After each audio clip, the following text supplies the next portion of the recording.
সুপ্রভাত বন্ধুরা, আশা করব তোমরা সবাই ভালো আছো। আজকের তারিখ হলো 13/9/2024। আমি চলে এসেছি বজবজ স্টেশনে, আর এখন ঘড়িতে সময় বাজলো 4:25।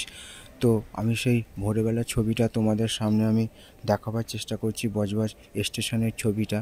আশা করছি ভিডিওটা তোমাদের ভালো লাগবে। ভালো লাগলে অবশ্যই তোমরা মন্তব্য করে জানাবে কেমন তোমাদের ছবিটা লাগছে। তোমাদের উদ্দেশ্যে ছবিগুলো বানানো, তোমরা আমার পাশে সব সময় থাকবে এইটুকু আমি আশা রাখলাম।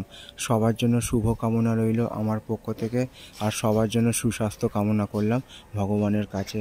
তো আমি তোমাদের সকালবেলার ছবিটা দেখাচ্ছি বজবজ স্টেশনের, আর এখন ঘড়িতে সময় বাজলো 4:25। শিয়ালদা থেকে এখনও বজবজ লোকাল আসেনি, এবং তারই একটা পূর্ব মুহূর্তের ছবি আমি তোমাদের সামনে তুলে ধরার চেষ্টা করলাম। আশা করছি ভিডিওটা তোমাদের ভালো লাগবে। ভালো লাগলে অবশ্যই তোমরা মন্তব্য করে জানাবে কেমন তোমাদের ছবিটা লাগছে। তোমাদের উদ্দেশ্যে ছবিগুলো বানানো, তোমরা আমার পাশে সব সময় থাকবে এইটুকু আমি আশা রাখলাম। সবার জন্য শুভকামনা রইল আমার পক্ষ থেকে, আর সবার জন্য সুস্বাস্থ্য কামনা করলাম ভগবানের কাছে। সুপ্রভাত।